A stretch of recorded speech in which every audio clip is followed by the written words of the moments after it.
जी नमस्कार, मैं Rajiv sir study point लेकर आया हूँ। और देखा जाए तो दोस्तों, मैं इतिहास रोज़ जो है वीडियो डाल रहा हूँ। ये कैसा लगा आप लोगों को कमेंट के माध्यम से हमको बताइएगा। और मैं इस पे दिन रात मेहनत कर रहा हूँ आपको ये पढ़ाने के लिए। सारे जितनी भी पेट की परीक्षाएं हों या वनडे की परीक्षाएं हों, किसी भी तैयारी आप कर रहे हैं, तो जितना मैं पढ़ा रहा हूँ इससे अलावा कुछ भी आएगा नहीं दोस्तों। मेरा ये विश्वास करिए। और जहाँ जितने भी क्वेश्चन जितने डाउट क्वेश्चन हैं, मैं सारे आपको वीडियो प्रोवाइड कर रहा हूँ। और रही बात यह है कि देखा जाए तो आसान भाषा में समझाने का हम प्रयास भी कर रहे हैं। चलिए, इसके पहले मैं पढ़ाया था कुतुबुद्दीन ऐबक इल्तुतमिश, और आज मैं जो पढ़ाने जा रहा हूँ रजिया सुल्तान जी हैं। तो देखिए, सबसे बड़ी बात क्या होती है दोस्तों कि रजिया सुल्तान की बात करते हैं तो जरा ध्यान दीजिएगा। इल्तुतमिश का बेटा है रुकनुद्दीन फिरोज शाह। अब आप समझ सकते हैं फिरोज शाह। तो जरा ध्यान दीजिएगा कि फिरोज शाह बना जरूर शासक, रुकनुद्दीन ये 1236 में बना, मगर इसके अंदर वो जो क्वालिटी होना चाहिए वो क्वालिटी नहीं था। ये चीज इल्तुतमिश को भी पता था। कारण क्या था कि जब मंगोलों ने भारत पर आक्रमण किया था दोस्तों, तो उस समय इसका एक बड़ा पुत्र था मोहम्मद, वो मारा गया, जिससे कारण से इनके सपने अधूरे रह गए इल्तुतमिश के। तो इन्होंने पहले ही घोषणा कर दिया कि देखिए, रुकनुद्दीन शासन चलाने लायक नहीं है दोस्तों। शासन चलाने इसलिए लायक नहीं है दोस्तों क्योंकि कारण क्या है कि ये आयासबाज है। और दूसरी बात बता दो दोस्तों कि देखा जाए तो ये शराबी है। और दूसरी बात है कि ये शासन चलाने लायक है भी नहीं है। और उस समय शाह तुर्काना के पास शासन सत्ता चली जाती है, मतलब इसके माँ के हाथों में चली जाती है। और जिससे कारण से जितने तुर्क लोग थे उस पे ये हावी थे। तो इल्तुतमिश ने ये विचार किया दोस्तों, इल्तुतमिश ने क्या विचार किया कि क्यों ना हम अपने बिटिया को रजिया सुल्तान को ही शासिका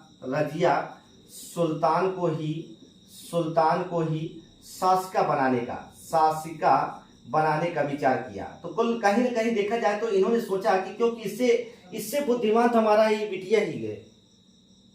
और दोस्तों, इन्होंने मरने से पहले यह घोषणा कर दिया, सभी बड़ी दरबार में कहा कि मेरे मरने के बाद मेरी बेटी ही रजिया सुल्तान शासिका बनेगी। और यही कारण क्या है कि ये रजिया सुल्तान बने, मतलब घोषणा हो गया। मगर क्या हुआ, जैसे इल्तुतमिश की मृत्यु होती है 1236 में, तो इनको क्या किया जाता है 1236 में, उस समय ये रुकनुद्दीन फिरोज शाह क्या कर देता है, दिल्ली पर कब्जा कर लेता है दोस्तों। क्या कर लेता है, दिल्ली पर कब्जा कर लेता है।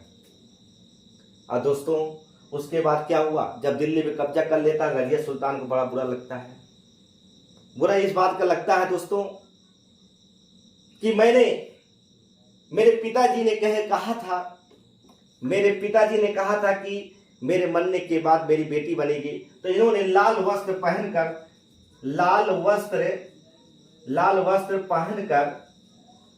अब आपको बता दें, लाल वस्त्र पहनकर इन्होंने जुम्मे का दिन था, जुम्मे का मतलब नमाज का दिन था और शुक्रवार का दिन था। इन्होंने क्या किया, जनता से पहली बार रूबरू हुए और उन्होंने कहा कि मेरे पिताजी ने मरने से पहले इन्होंने कहा था दोस्तों कि मेरे बेटे न बनकर मेरी बेटी ही बनेगी, रजिया सुल्तान शासिका बनेगी। और वही हुआ। इन्होंने कहा कि देखा जाए तो लाल वस्त्र पहनकर जुम्मे की नमाज दिन, शुक्रवार दिन इन्होंने भरी महफिल में जाकर जनता के सामने कहा कि मैं एक बेहतर प्रशासन देने का वादा करती हूँ, हम एक बेहतर प्रशासन देने का वादा करते हैं, आप मेरा विश्वास करिए। तो जनता ने पहली बार क्या किया, पहली बार न्याय किया। जनता अपने पहली बार न्याय क्या किया दोस्तों, इन्होंने जब देखा कि रुकनुद्दीन नहीं है, तब उन्होंने क्या किया, जनता ने पहली बार जानते हैं दिल्ली की गद्दी पर किसको बैठा दिया, दिल्ली की गद्दी पर रजिया सुल्तान शासिका को बैठा दिया। या दिल्ली की शासिका देखा जाए तो यहाँ दिल्ली की गद्दी पे इसको बैठा दिया। ये भारत की पहली महिला शासिका नियुक्त हुई। तो आज दोस्तों मैं इनके विषय में पढ़ने चल रहा हूं। आइए देखते हैं दोस्तों। चलते हैं रजिया सुल्तान की बात करते हैं। तो देखा जाए तो रजिया सुल्तान कौन थी, आइए देखते हैं। तो रजिया सुल्तान की हम बात कर रहे हैं दोस्तों। तो रजिया सुल्तान इल्तुतमिश की पुत्री थी। क्या थी बच्चा? पुत्री थी। अब आप समझ सकते हैं कि पॉइंट को मैं समझाने का प्रयास करूंगा दोस्तों, हर पॉइंट को समझाने का प्रयास करूंगा आपको। जिसे इल्तुतमिश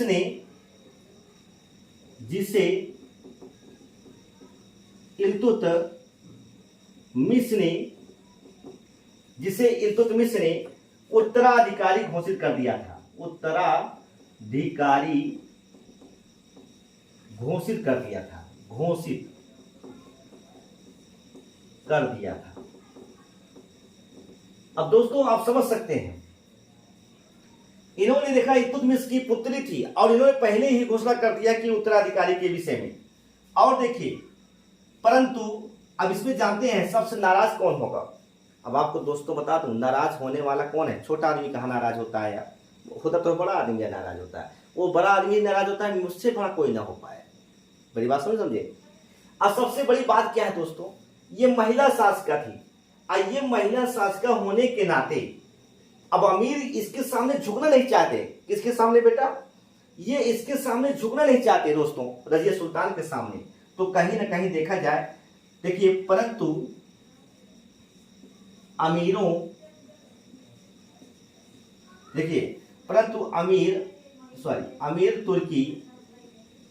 अमीर तुर्की ने इल्तुतमिश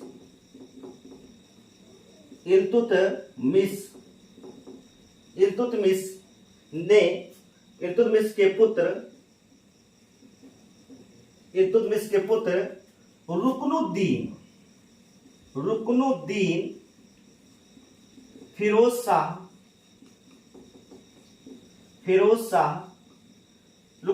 फिरोज शाह को उत्तराधिकारी घोषित कर दिया।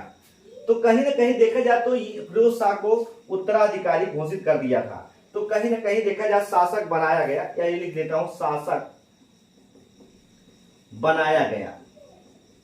तो दोस्तों अब आपको बात बता दूं, ये तो अन्याय है।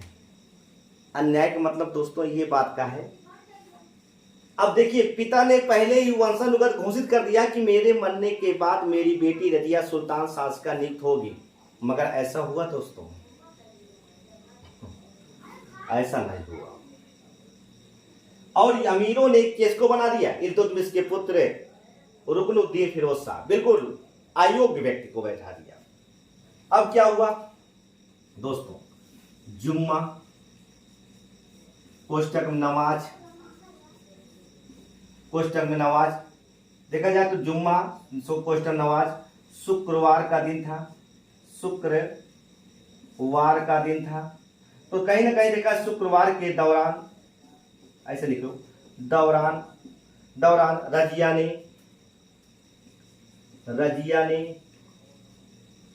ने लाल वस्त्र धारण कर जनता के समक्ष जनता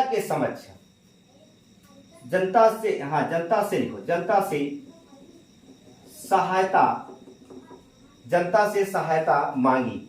तो देखिए इन्होंने क्या किया, अब सोचा कि अब कैसे दिल्ली पर कब्जा किया जाए, क्योंकि मेरा भाई ने क्या कर दिया, कब्जा कर लिया। तो एक ही सहारा है जनता, और जनता से बढ़कर कोई नहीं है।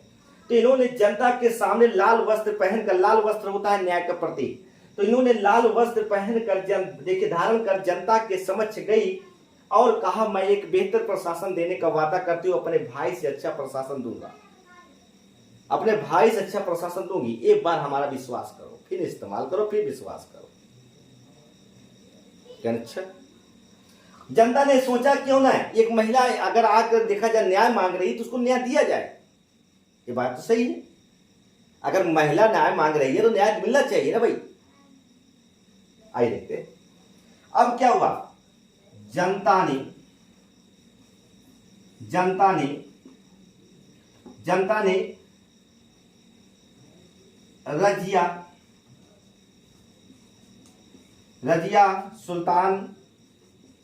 जनता ने रजिया को सुल्तान बना दिया, रजिया को सुल्तान बना दिया।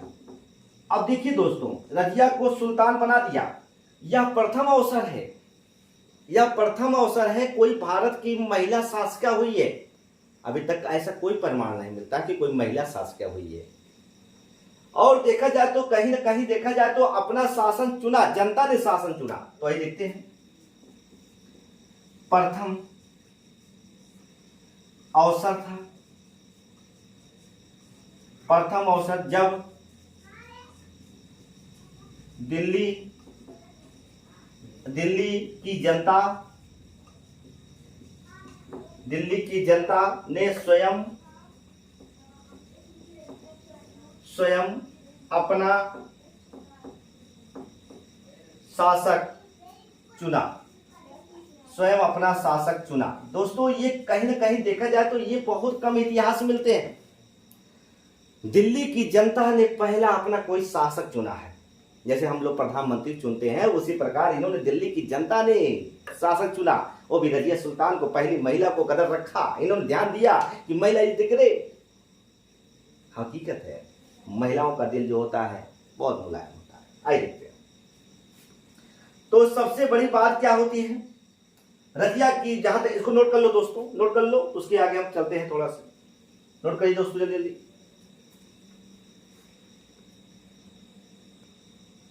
आइए दोस्तों, देखा जाए तो जहां तक सवाल ही होता है कि जब ये शासिका बन जाती है तो शासिका बनने के बाद देखा जाए तो रजिया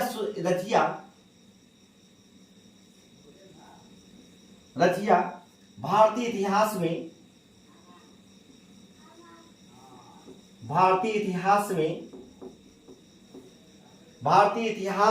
की प्रथम महिला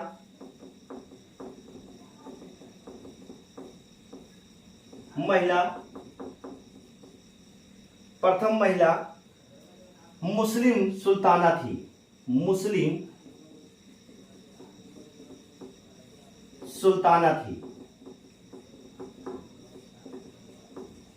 ठीक, तो भारत की देखा जाए तो कहीं सही बात है कि रजिया भारतीय इतिहास की प्रथम महिला सुल्ताना थी, और भी मुस्लिम।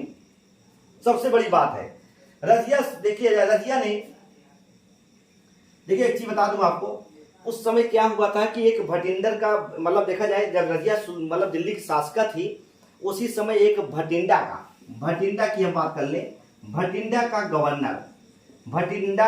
गवर्नर आजादी अल्तुनिया था। एक ध्यान देना, कई बार क्वेश्चन पूछा है, अल्तुनिया था। एक चीज ध्यान देना। मामला क्या हुआ दोस्तों, ये भटिंडा जो गवर्नर थे अल्तुनिया, इन्होंने क्या किया, देखिए रजिया सुल्तान का विरोध जताया। इन्होंने विरोध जताया, कहीं ना कहीं देखा जाए तो रजिया सुल्तान का बहुत ज्यादा विरोधी था। और ये चीज खबर किसको मिली दोस्तों, रजिया सुल्तान को मिली। जब रजिया सुल्तान को एक खबर मिलती है दोस्तों, इससे बर्दाश्त नहीं हुआ कि बताइए मेरा ही शासन, मेरी ही सत्ता, मेरा ही सब कुछ, और मुझसे ही विरोध। रजिया सुल्तान ने स्वयं ये इन्होंने कहा कि मैं अल्तुनिया का एकदम पतन कर दूंगा। अल्तुनिया का पतन करने के लिए, अब आप समझ सकते हैं, रजिया ने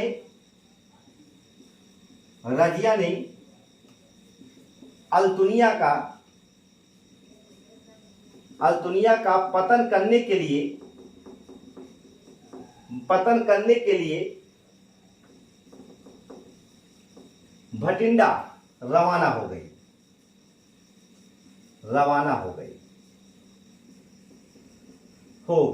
अब आप समझ सकते हैं, मगर क्या होता है जब ये भटिंडा में जाती हैं दोस्तों, उस समय अल्तुनिया धोखे से इनको बंदी बना लेता है, और बंदी बनाने के बाद दोस्तों इनके पास कोई चारा नहीं बचता है, और अपनी जान बचाने के लिए कहीं ना कहीं रजिया ने समझौता किया। क्या समझौता किया? समझौता यह किया विवाह करने का, समझे, विवाह करने का समझौता किया दोस्तों। अब आप समझ सकते हैं, रजिया ने विवाह करने का समझौता किया और अंत में क्या हो जाता है, इन दोनों का विवाह हो जाता है, इन दोनों का विवाह हो जाता है। अब देखिए दोस्तों, जब ये विवाह हो जाता है, ये उस समय ये दिल्ली छोड़े रहते हैं, और उसी समय यहां पर दिल्ली पर कोई दूसरा कोई कब्जा कर लेता है दोस्तों। अब ये देखा जाए तो रजिया और अल्तुनिया ने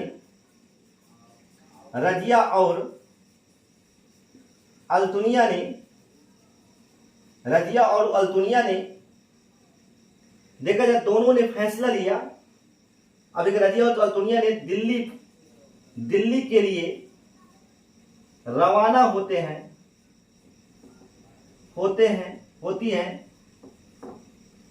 और रास्ते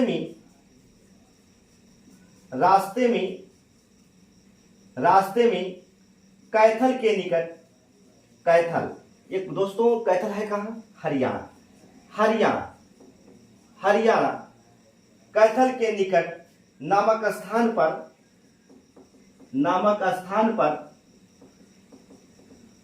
पर डाकुओं ने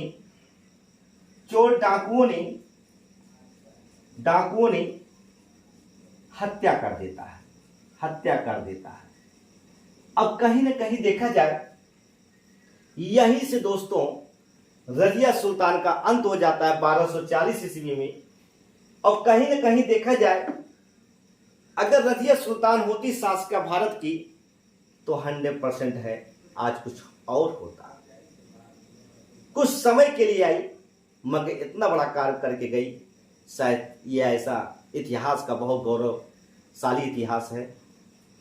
तो रजिया सुल्तान छोटा चैप्टर था दोस्तों। ये कैसा लगा हमें कमेंट के माध्यम से लाइक और सब्सक्राइब जरूर करिए दोस्तों। बड़ी गर्मी मेहनत करता हूँ, यही इसी अगर थोड़ा से हमको थोड़ा सहारा देंगे तो हम और वीडियो बनाने का प्रयास करेंगे। बहुत बहुत धन्यवाद जी, नमस्कार।